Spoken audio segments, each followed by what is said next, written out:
Assalamualaikum viewers and welcome back to my channel Study Law with Pushra. So we were discussing Law Gate syllabus and in today's video we are going to discuss Order 6 of Civil Procedure Code 1908. But before starting the discussion, I request you all to please subscribe to my channel and don't forget to press the bell icon for latest updates. Do share this video with your friends and don't forget to comment your feedback. So let's move towards the discussion. Order 6 of CPC 1908. Order 6 of CPC basically deal करता है pleadings generally. Pleadings, अब pleading में हमारे पास क्या क्या आता है, इसी का रूल 1 कहता है कि प्लीडिंग्स जनरली मीन्स प्लेंट और रिटन स्टेटमेंट, यानी कि प्लेंट और रिटन स्टेटमेंट के मजमूए को हम इकट्ठा क्या कहते हैं, प्लीडिंग्स कहते हैं. सो ये जो रूल्स बता रहा है ये दोनों प्लेंट पर भी अप्लाई होंगे और रिटन स्टेटमेंट पर भी, यानी कि जो हमारा दावा है और जो जवाब दावा है दोनों के लिए रूल्स जो बताए गए हैं इकट्ठे करके वो इस ऑर्डर 6 के अंडर बताए गए हैं. होली सोली जो ऑर्डर प्लेंट के साथ डील करता है वो ऑर्डर 7 है और रिटन स्टेटमेंट के साथ ऑर्डर 8 डील करता है. इन ऑर्डर्स में अलग अलग दोनों के रूल्स बताए गए हैं, लेकिन इसमें हम जनरली प्लीडिंग्स को डिस्कस करेंगे. रूल 2 की तरफ आ जाते हैं तो रूल 2 कहता है pleadings to state material facts and not the evidence. अब इसी को अगर हम देखें तो इस टाइटल में क्या कहा गया है कि प्लीडिंग्स में आप जस्ट अपने मटेरियल फैक्ट्स बताएंगे, एविडेंस की बात नहीं की गई. सो रूल 2 कहता है कि हर प्लीडिंग में हमारे पास स्टेटमेंट जो होगी वो कंसाइज फॉर्म में होगी और वो सिर्फ और सिर्फ मटेरियल फैक्ट्स के जो हमारे हकाइक हैं उनके ऊपर बेस करेगी, उनके साथ डील करेगी. आपने अपनी प्लेंट में या रिटन स्टेटमेंट में एविडेंस की बात नहीं करनी कि फलां गवाह मेरे पास मौजूद है, ऐसा कुछ नहीं कहना, बल्कि आपने जस्ट अपने फैक्ट्स बताने हैं. और उन फैक्ट्स को किस शक्ल में लिखना है, रूल 2 कहता है कि जो आपने फैक्ट्स मेंशन करने हैं वो इन दी फॉर्म ऑफ पैराग्राफ्स लिखने हैं. एक पैराग्राफ में आप अपना एक फैक्ट बताएंगे, दूसरे पैराग्राफ में आप दूसरा, तीसरा और इसी तरह सो ऑन. और उन पैराग्राफ्स को भी फर्दर ये कहा गया है कि फिर आपने नंबरिंग देनी है. पहला हक जो आपका फैक्ट था वो आपने पहले पैराग्राफ में बताया तो उसके साथ आप नंबर 1, फिर सेकंड में नंबर 2 और नंबर 3 इसी तरह. फिर उसके बाद बताया है कि जो प्रीवियस डेट के फैक्ट्स हैं वो आप पहले मेंशन करोगे और जो बाद की डेट के फैक्ट्स हैं वो आप बाद में बताओगे. फॉर एग्जांपल अगर कोई फैक्ट है जो 1996 में हुआ था और एक है 2000 में, तो 1996 वाला फैक्ट आप पहले बताएंगे और 2000 वाला फैक्ट बाद में बताएंगे, यानी डेट्स के हिसाब से लिखना है. फिर उसी के साथ आगे बताया है कि ये जो आप अपना डेटा लिखेंगे, जो फैक्ट्स बताएंगे वो आप डेटा न्यूमेरिकल फॉर्म में लिखेंगे. मीन्स टू से कि अगर कहीं पर किसी सूट की वैल्यू आपने बतानी है तो उस वैल्यू को आप एग्जैक्ट बताएंगे कि इतनी वैल्यू थी सूट की. ये नहीं कहेंगे कि अप्रॉक्सीमेटली लगभग इतने के करीब का हमारा सूट है. अगर 5 लाख का सूट है तो एग्जैक्ट 5 लाख लिखने हैं. इसी तरह 6 लाख का है तो एग्जैक्ट 6 लाख लिखने हैं. और इसके साथ लास्ट में वही बात कि आपने अपना एविडेंस मेंशन नहीं करना. उसके बाद आ जाते हैं रूल 3 के ऊपर. रूल 3 डील करता है फॉर्म्स ऑफ प्लीडिंग. अब इसमें क्या बताया है, ये रूल कहता है the forms in appendix A when applicable shall be used for all pleading. अगर आप फॉर्म्स ऑफ प्लीडिंग से सिंपली मुराद क्या है कि आपने अपनी प्लीडिंग्स को लिखना किस फॉर्मेट में है, किस तरह से लिखना है. तो अगर आप सीपीसी के एंड में देखें तो आपको कुछ एनेक्स्चर बताए हैं, कुछ स्पेसिमेंस बताए हैं, कुछ फॉर्मेट बताया है, सैंपल बताए हैं कि इस तरह से आपने अपनी प्लेंट लिखनी है और इस तरह से आपने अपनी रिटन स्टेटमेंट लिखनी है. तो उस सीपीसी के एंड पे जो ये फॉर्मेट्स हैं उनके अकॉर्डिंग आपने अपनी प्लीडिंग्स को लिखना है. और अगर कोई ऐसी प्लीडिंग है, कोई ऐसा सूट है जो स्पेसिफिकली नहीं बताया गया उन एनेक्स्चर के अकॉर्डिंग, तो उससे मिलता जुलता जो है उसके अकॉर्डिंग आप अपनी प्लीडिंग्स को लिखोगे. अपनी मर्जी से आप कुछ भी ऐड या डिलीट नहीं करोगे. लेटर्स की फॉर्म में जो आपका दिल करे आप उस तरह से नहीं लिखोगे, बल्कि उनके अकॉर्डिंग जैसा फॉर्मेट है उसी से मिलता जुलता आप अपनी प्लीडिंग्स को फिर राइट डाउन करोगे. उसके बाद आता है रूल 4. रूल 4 कहता है particulars to be given where necessary. अब इसका क्या मतलब है, इसमें रूल 4 कहता है in all the cases in which the party pleadings relies on any misrepresentation, अगर कहीं पर आपकी जो प्लीडिंग है प्लेंट या रिटन स्टेटमेंट अगर वो रिलाई कर रही है किसी तरह की मिसरिप्रेजेंटेशन पर, फ्रॉड पर, ब्रीच ऑफ ट्रस्ट पर, विलफुल डिफॉल्ट पर या ड्यू इन्फ्लुएंस पर आपकी प्लीडिंग रिलाई कर रही है। अब फॉर एग्जांपल इनमें से मैं कोई एक ले लेती हूँ। फॉर एग्जांपल आपके साथ कोई ऐसा सूट आप फाइल कर रहे हो जिसमें आपके साथ फ्रॉड हुआ है, आपके साथ धोखा हुआ है, तो आप डायरेक्टली ये नहीं कहोगे कि भाई फलां बंदे ने मेरे साथ धोखा किया है। ऐसा लिख देना सफिशिएंट नहीं है, बल्कि फिर आपने उसके साथ बताना है कि आपके साथ फ्रॉड कैसे हुआ, कब हुआ, क्यों हुआ, किसने किया, वो सारी डिटेल्स आप मेंशन करोगे। जस्ट ये कह देना कि मेरे साथ फलां बंदे ने मिसरिप्रेजेंटेशन की है या फ्रॉड किया है एंड यू इन्फ्लुएंस किया है, ये काफ़ी नहीं है, बल्कि इसको बाकायदा आपने डिटेल्स में मेंशन करना है, डिटेल्स के साथ बताना है कि आपके साथ जो फ्रॉड हुआ है वो किस तरह से हुआ है, यानी कि आपने प्रॉपर मटेरियल फैक्ट्स को मेंशन करना है। अब इसी के साथ हम रूल 5 को भी देख लेते हैं, क्योंकि ये इससे रेलेवेंट है तो मैं इसके साथ ही आपको बता देती हूँ। रूल 5 बात करता है फर्दर एंड बेटर स्टेटमेंट और पर्टिकुलर्स। अब इस फर्दर और बेटर स्टेटमेंट से क्या मुराद है? अब जो हमने ऊपर बात की फ्रॉड की, कि आपके साथ फ्रॉड हुआ, आपने ये चीज़ मेंशन नहीं की कि मेरे साथ फ्रॉड किसने किया, कब किया, किस जगह पर किया। तो अब जब डिफेंडेंट के पास आपकी ये प्लेंट जाएगी तो डिफेंडेंट को तो चीज़ें क्लियर ही नहीं है, उसको तो ये चीज़ समझ ही नहीं आ रही कि आपने प्लेंट में जो बातें लिखी हैं उनका मतलब क्या है, क्योंकि आपने तो जस्ट टू द पॉइंट बात की है। तो जब डिफेंडेंट को ये चीज़ें क्लियर नहीं होंगी तो वो कोर्ट को एक एप्लीकेशन देगा और कोर्ट को कहेगा कि आप प्लेंटिफ को ये कहें कि वो अपनी बेटर स्टेटमेंट लेकर आए, ताकि बेटर स्टेटमेंट से क्या मुराद है कि वो अपने फैक्ट्स को क्लियर करे, चीज़ों को क्लियरली बताए, ताकि फिर वो डिफेंडेंट उन फैक्ट्स के अकॉर्डिंग अपने आप को डिफेंड कर सके। उसके बाद आ जाते हैं रूल 6 के ऊपर। रूल 6 बात करता है condition president. This is one of the most important rule of this order. Condition president से मुराद क्या है कि फॉर एग्जाम्पल अगर कोई बंदा specific performance of the contract का सूट फाइल करने के लिए जाता है तो उससे पहले उसने कोर्ट को ये बताना होगा इस रूल के अकॉर्डिंग, इस रूल की रिक्वायरमेंट क्या है कि क्या आपने जो इसकी कंडीशन प्रेसिडेंट है वो फुलफिल की है या नहीं। अब कंडीशन प्रेसिडेंट से क्या मुराद है, यानी कि आपने अपने पार्ट पर जो कॉन्ट्रैक्ट है वो परफॉर्म किया है या नहीं, या आपके अपने पार्ट पे जो कॉन्ट्रैक्ट है आप उसे फुलफिल करने के लिए रेडी हैं या नहीं, whether you are ready to perform your part और नॉट। और दूसरी बात, क्या इन टाइम आप अपने जो पार्ट है उसको परफॉर्म करने के लिए रेडी हैं या नहीं। इसके अलावा एक और एग्जाम्पल से अगर हम समझें, फॉर एग्जाम्पल अगर कोई प्रीएम्पशन का केस फाइल करता है तो ये सूट कब मेंटेन होता है, जब आप थर्ड डिमांड थ्रू कोर्ट करते हैं। तो कंडीशन प्रेसिडेंट क्या हुई, हमारी फर्स्ट 2 डिमांड, यानी कि जो आपकी फर्स्ट इमीडिएट डिमांड है और सेकंड डिमांड जो आपकी डिमांड थ्रू विटनेसेस हैं, क्या आपने वो 2 डिमांड्स फुलफिल की हैं। अगर तो आपने वो डिमांड फुलफिल की है तो तब आप कोर्ट में आके थर्ड डिमांड के लिए प्रीएम्पशन का सूट फाइल कर सकते हो, अदरवाइज आप नहीं कर सकते। मीन्स टू से कि जो ये रूल 6 कंडीशन प्रेसिडेंट की बात कर रहा है वो क्या रिक्वायर कर रही है कि जिस चीज को आप अपनी प्लीडिंग्स में क्लेम कर रहे हो आप उसके लिए इंटाइटल्ड हो या नहीं। तो जब आप अपनी इन तमाम फैक्ट्स को, इन तमाम एसेंशियल्स को मेंशन करते हो और साथ में ये कहते हो that yes we are entitled for the pleading and we are entitled for this claim, so इस रूल में सिंपली ये चीज़ एक्सप्लेन की गई थी। उसके बाद आ जाते हैं रूल 7 के ऊपर। रूल 7 बात करता है डिपार्चर की। डिपार्चर का सिंपली मतलब हम कह सकते हैं दैट कांट गो बियॉन्ड, इस चीज़ से हट नहीं सकते। मीन्स टू से कि जो चीज़ आपने अपनी प्लीडिंग्स में मेंशन कर दी है, प्लेंट में या रिटन स्टेटमेंट में, उससे बाहर आप नहीं निकल सकते।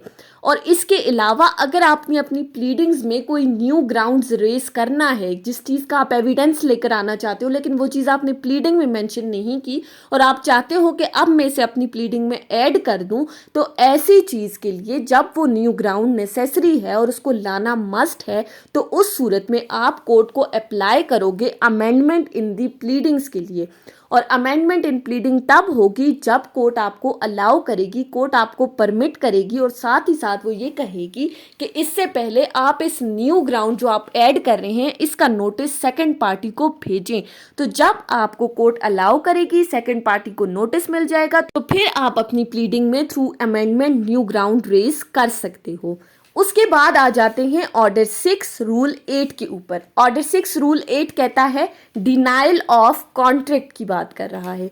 अब इससे क्या मुराद है, अगर कहीं प्लीडिंग्स में किसी कॉन्ट्रैक्ट की बात आ गई है, ठीक है, आपका जो सूट है वो किसी कॉन्ट्रैक्ट से रिलेटेड है और उस कॉन्ट्रैक्ट के डिनाइल की बात आ गई है, जब आप उस कॉन्ट्रैक्ट को डिनाई कर रहे हो, तो इसका ये मतलब नहीं है, कॉन्ट्रैक्ट के डिनाइल का ये मतलब नहीं है कि आप पूरे के पूरे उस कॉन्ट्रैक्ट को विद इट्स लीगैलिटी आप उसको डिनाई कर रहे हो। यानी कि होली सोली आपने सिर्फ कॉन्ट्रैक्ट को डिनाई नहीं करना, आप कॉन्ट्रैक्ट को जब डिनाइल की बात आती है तो इट मीन्स कि आप उसके फैक्ट्स को डिनाई कर रहे हो, उसकी टर्म्स एंड कंडीशंस को डिनाई कर रहे हो, उसकी लीगैलिटी को चैलेंज नहीं कर सकते। लीगैलिटी को जज करना कोर्ट की जिम्मेदारी है, कोर्ट ने ये देखना है कि क्या ये कॉन्ट्रैक्ट वैलिड है या नहीं।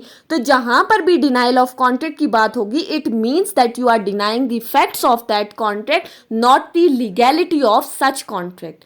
उसके बाद आ जाते हैं ऑर्डर 6 रूल 9 के ऊपर। रूल 9 क्या कहता है, effect of document to be stated. अब ये रूल बात कर रहा है उन डॉक्यूमेंट्स की जो कि आपने अपनी प्लीडिंग्स के साथ अटैच करके कोर्ट में सबमिट कराने हैं। अब जब डॉक्यूमेंट्स की बात आती है तो रूल 9 कहता है कि जहां पर contents of the document material है, मींस टू से रेलेवेंट है, तो ऐसी सूरत में ये ज़रूरी नहीं है कि आप उन लेंथी डॉक्यूमेंट्स को पूरा का पूरा उठाकर अपनी प्लीडिंग्स के साथ अटैच कर दे, बल्कि आप अपने कंसाइज फॉर्म में, प्रिसाइज फॉर्म में उन डॉक्यूमेंट्स की जस्ट स्टेटमेंट या उनका जो लीगल इफेक्ट है उसी को आप एक्सप्लेन कर सकते हैं एज पर रूल 9। उसके बाद आ जाते हैं रूल 10 के ऊपर। रूल 10 एक्सप्लेन करता है मैलिस एंड नॉलेज एक्सेट्रा। अब इस रूल में क्या बताया है, wherever it is material to allege malice और फ्रॉडुलेंट इंटेंशन और नॉलेज और any other condition of the mind of the person. यहाँ पर क्या कह रहा है कि जहाँ पर आप किसी बंदे की बदनीयती, उसकी फ्रॉडुलेंट इंटेंशन या कोई भी उसकी स्टेट ऑफ माइंड को एलेज कर रहे हो, एलिगेशंस जो आप लगा रहे हो, तो सिर्फ इतना ही सफिशेंट है कि आप जस्ट उस फैक्ट्स को, मुख्तसर कैफियत को आप बयान करोगे। ये नहीं कि आपने पूरी की पूरी उसकी कंडीशन एक्सप्लेन करनी है कि अगर उसका स्टेट ऑफ माइंड ऐसा है तो इस स्टेट ऑफ माइंड में क्या क्या चीज़ें होती हैं, ऐसा बताना ज़रूरी नहीं है। बल्कि जस्ट आपने बताना है कि इन हालात में जो उस बंदे की सिचुएशन है, जो उसकी स्टेट ऑफ माइंड है, वो किस तरह सा है, तो ऐसा ही बताना सफिशिएंट होगा। उसके बाद आ जाते हैं रूल 11 के ऊपर। रूल 11 बात करता है नोटिस की। अब इसमें कौन से नोटिस की बात की गई है, जहां पर आप ये चीज बता रहे हो कि आपने किसी मैटर से रिलेटेड दूसरी पार्टी को किसी किस्म का कोई नोटिस भेजा था, पहले आपने उसको कोई नोटिस भेजा था जिसको आप अपनी प्लीडिंग्स में एज एविडेंस बताना चाह रहे हो, तो ये ज़रूरी नहीं है कि आपने पूरा का पूरा नोटिस बताने कि ये चीज़ मैंने उसको लिखकर भेजी थी, बल्कि जस्ट आपने प्रिसाइज फॉर्म में उस नोटिस की डेट के साथ आपने बताना है कि कब आपने उस बंदे को नोटिस भेजा था। सो ऐसा ही बता देना सफिशिएंट है। उसके बाद आ जाते हैं रूल 12 के ऊपर। रूल 12 बात करता है इम्प्लाइड कॉन्ट्रैक्ट और रिलेशन की।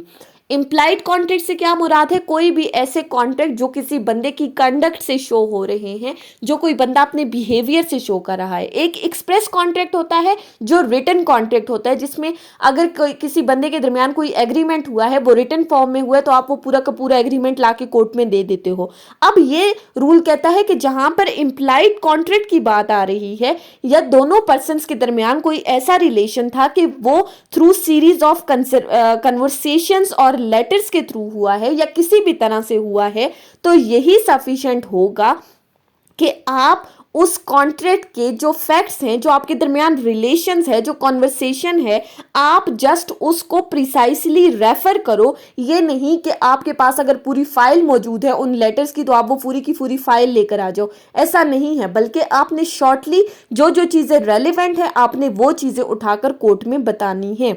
उसके बाद आ जाते हैं रूल 13 के ऊपर। रूल 13 बात कर रहा है प्रिजम्पशंस ऑफ लॉ। अच्छा, इस रूल में सिंपली क्या कहा गया है कि जहां पर आप अपनी प्लीडिंग्स के अंदर कोई कानून का हवाला दे रहे हो, किसी सेक्शन ऑफ लॉ की बात कर रहे हो, सो इस रूल के अकॉर्डिंग आप कभी भी अपनी प्लीडिंग्स में, प्लेंट या रिटन स्टेटमेंट में लॉ का जिक्र नहीं करोगे, आप इस चीज़ को मेंशन नहीं करोगे। यानी कि जो लॉ आपको सपोर्ट कर रहा है आप उसको ऐड कर लोगे, और जिस लॉ के अकॉर्डिंग आपके फैक्ट सपोर्ट नहीं हो रहे तो आप उस चीज़ को ऐड नहीं करोगे। तो ये रूल कहता है कि कभी भी आपने प्लीडिंग्स के अंदर लॉ को मेंशन नहीं करना, जस्ट आपने अपने मटेरियल फैक्ट्स बताने हैं और उन फैक्ट्स के ऊपर ही आपने रिलाई करना है। जब प्रोसीडिंग स्टार्ट होंगी तो फिर आप अपने एविडेंस भी लेकर आओगे और फिर आप अपने रेलेवेंट लॉज भी बता सकते हो, लेकिन प्लीडिंग्स की हद तक आपने जस्ट फैक्ट्स बताने हैं। उसके बाद आ जाते हैं रूल 14 के ऊपर। रूल 14 कहता है प्लीडिंग्स टू बी साइंड। अब जब आपने अपने मटेरियल फैक्ट्स मेंशन कर दिए, प्रॉपर फॉर्मेट के अकॉर्डिंग आपने अपनी प्लीडिंग्स को लिख लिया, तो ये रूल कहता है कि अपनी प्लीडिंग्स को लिखने के बाद उसके एंड में जिस पार्टी ने सूट फाइल किया है वो भी सिग्नेचर करेगी और उसका प्लीडर भी सिग्नेचर करेगा। जो उसका एडवोकेट है, जो उसके बिहाफ पर कोर्ट में प्लीड कर रहा है, वो भी प्लीडिंग्स में both plaint and written statement उनके ऊपर सिग्नेचर करेगा। और अगर आगे एक प्रोवाइजो बताई है कि अगर किसी वजह से जो पार्टी प्लीडिंग का हिस्सा है, ठीक है, जो उसकी पार्टी है, वो अपनी किसी रीजंस की वजह से, कोई भी रीजन, उसकी एब्सेंस की वजह से वो प्लीडिंग्स को साइन नहीं कर सकती, तो वो प्लीडिंग पर साइन कौन करेगा? कोई भी ऐसा बंदा जिसको उस पार्टी ने ऑथराइज किया होगा, जो उसके बिहाफ पर आके सूट को डिफेंड करेगा, वो सिग्नेचर कर सकता है। उसके बाद रूल 15 की बात आती है, तो रूल 15 कहता है वेरिफिकेशन ऑफ प्लीडिंग्स को। जब आपने प्लीडिंग्स पर साइन कर लिया, प्लीडिंग्स लिख ली, उसके बाद आपने अपनी प्लीडिंग्स को वेरीफाई करना है, यानी कि जो चीज़ आपने अपनी प्लीडिंग में लिख रहे हो वो दुरुस्त है। तो इस रूल के अकॉर्डिंग हर प्लीडिंग, प्लेंट और रिटन स्टेटमेंट को उनके अंदर जितने भी फैक्ट्स लिखे जाते हैं उनको ओथ पर वेरीफाई किया जाता है, और पार्टी जो है वो कोर्ट को सेटिस्फाई करने के लिए ये करती है, अपने फैक्ट्स ऑफ द केस को प्रूव करती है। वेरिफिकेशन किस तरह से होगी? अगर आपको याद हो तो रूल 2 में हमने क्या कहा था कि आपने पैराग्राफ्स में अपने फैक्ट्स को मेंशन करना है। तो ये रूल कहता है कि वो जो आपने पैराग्राफ्स में अपनी प्लीडिंग लिखी है उसमें वो बंदा बताएगा कि क्या चीज़ वो अपने नॉलेज तक वेरीफाई कर रहा है और क्या चीज़ वो अपनी इंफॉर्मेशन के थ्रू वेरीफाई कर रहा है।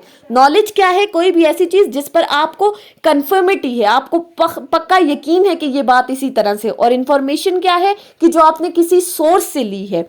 उसके बाद जब वेरिफिकेशन करोगे तो उसके एंड में जिस बंदे ने वेरीफाई किया है वो अपना सिग्नेचर करेगा, उसके साथ डेट मेंशन करेगा और जिस जगह पर उसने वेरीफाई किया है वो भी मेंशन करेगा। उसके बाद आ जाते हैं रूल 16 के ऊपर। रूल 16 बात करता है स्ट्राइकिंग आउट प्लीडिंग की। अब इसमें क्या कहा गया? स्ट्राइकिंग आउट मीन्स सिंपली खत्म कर देना। तो इस रूल के अकॉर्डिंग ये कहा गया है कि द कोर्ट में at any stage of proceedings order to be struck out और amended any matter in any pleading.